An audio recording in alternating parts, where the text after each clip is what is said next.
ముఖ్యమంత్రి కేసీఆర్ ఓన్లీ ₹1,00,000 ఇస్తాడు, నేను తులం బంగారం ఇస్తాను. తులం బంగారం వచ్చిందా? వినబడతలేదు. వచ్చిందా? తులం బంగారం తుస్సుమన్నది. ఇప్పుడు అడిగితే కాంగ్రెస్ కష్టమంటున్నది. రైతు బంధు అడిగితే చెప్పుతోని కొడతా అంటున్నది.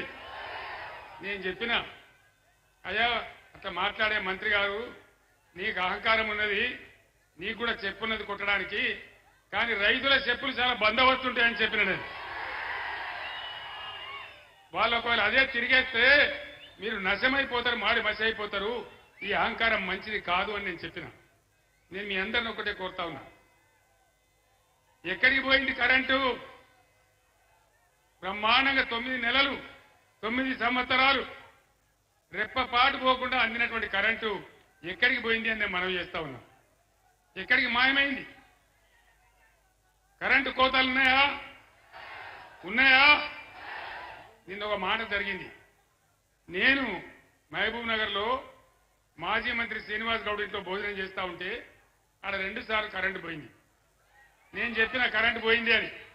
మరి నన్ను ఇబ్బంది పెట్టానని తీసేసిండ్రా లేదా వాళ్ళ అసమర్థతన? పోయిందని నేను ట్విట్టర్లో పెట్టిన.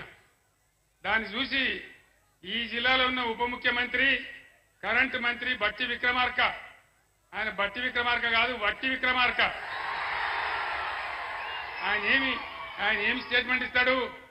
ముఖ్యమంత్రి కేసీఆర్ గారు అబద్దాల కోరు, అబద్దం చెప్తున్నాడు అని చెప్తాడు. ఇప్పుడు నా దగ్గర ఉన్నది కాగితం. నిన్న ఉస్మానియా యూనివర్సిటీలో అక్కడ చీఫ్ వార్డెన్ గారు ఒక సర్కార్ ఇష్యూ చేసిండు. కరెంటు కోతలున్నాయి, నీళ్ల కొరత ఉంది, హాస్టల్ మూసేస్తున్నాం, మీరు ఇంటికి పోండి అని చెప్పించిండు. దాన్ని పెట్టి మళ్ళా నేను ట్విట్టర్లో పెట్టేయాల. అదే బట్టి విక్రమార్క గారు చూడండి మీ ఘనత ఎంత ఉందో, ఎక్కడో మహబూబ్ నగర్ ఖమ్మం కాదు ఉస్మానియా యూనివర్సిటీకే నీళ్ళు ఇచ్చే దిక్కు లేదు అని నేను పెట్టిన. ఏం చేసిండ్రు తెలుసునా? ఏం చేసిండ్రు? ఆ చీఫ్ వార్డెన్ ఎవరైతే ఉన్నారో ఆయన నిన్ను ఎందుకు సస్పెండ్ చేయొద్దో నోటీస్ ఇచ్చింది. మీరు సస్పెండ్ చేస్తే చేస్తారు కావచ్చు, కానీ కోతలు నిజం కదా. బీఆర్ఎస్ గవర్నమెంట్ లో ఎక్కడ చూసినా వరి కోతలు, ఇవాళ ఎక్కడ చూసినా రాష్ట్రంలో కరెంటు కోతలు. ఇది జరుగుతున్న చరిత్ర. ముఖ్యమంత్రి గారు ఏం చెప్పిండు? ఇవాళ ముఖ్యమంత్రి కేసీఆర్ ₹1,00,000 మాఫీ చేసిండు. మీరు పరిగెత్తుర్రి, ఇక ఉరుకుర్రి, లగెత్తుర్రి, పోయి 2 లక్షల రుణం తీసుకోండి. నేను డిసెంబర్ 9 నాడు 10:30 గంటలకే మాఫీ చేసి పడేస్తా చెప్పింది. అయిందా? 2 లక్షల రుణమాఫీ అయిందా? కాకపోంగ ఏమైతున్నది? భద్రాద్రి రామయ్య మీద ఒట్టు, బాదర సరస్వతి మీద ఒట్టు, యాదగిరి నరసన్న మీద ఒట్టు. ఎన్ని ఓట్లు పెట్టుకుంటావు ముఖ్యమంత్రి? ఎన్ని ఓట్లు పెట్టుకుంటావు? ఎవరు నమ్ముతారు? ఇది పద్ధతేనా? హరీష్ రాజీనామా చేసిండు. ఆగస్టు 15 లోపల నువ్వు రుణమాఫీ చేయకపోతే నువ్వు రాజీనామా చేయాలి, నేను కూడా రాజీనామా ఇస్తున్నా అని చెప్పి హరీష్ పోయి రాజీనామా ఇచ్చిండు. కానీ ముఖ్యమంత్రి పోలే, తోక ముడిచిండు. అంటే దాని అర్థం ఏంది?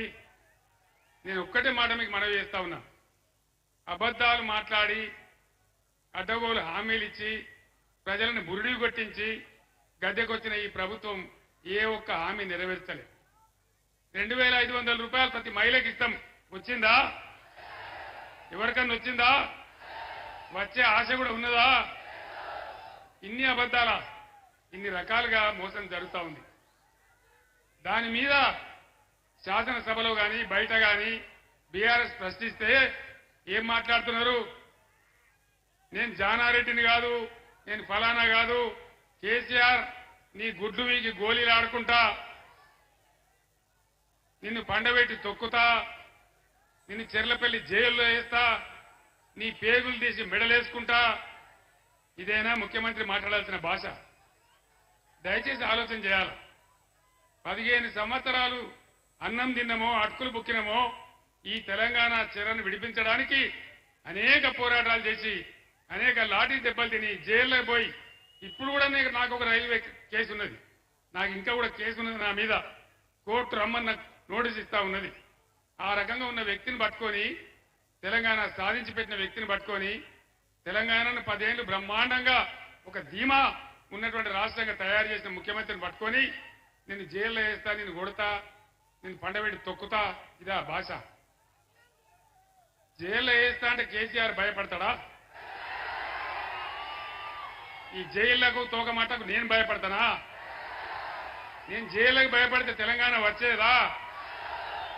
అందుకే నేను మీతో ప్రార్థించే, దయచేసి ఈ అబద్ధాలు, ఈ మోసం చేసిన వ్యక్తులు వీళ్ళు ఎంతో కాలం ఉండలేరు. వాళ్ళే చెప్పుకుంటున్నారు. బీజేపీలకు స్టేట్మెంట్ ఇస్తున్నారు. పార్లమెంట్ అయిన తెల్లారే రేవంత్ రెడ్డి మా బీజేపీలకు జంపు కొడతాడని చెప్తున్నారు.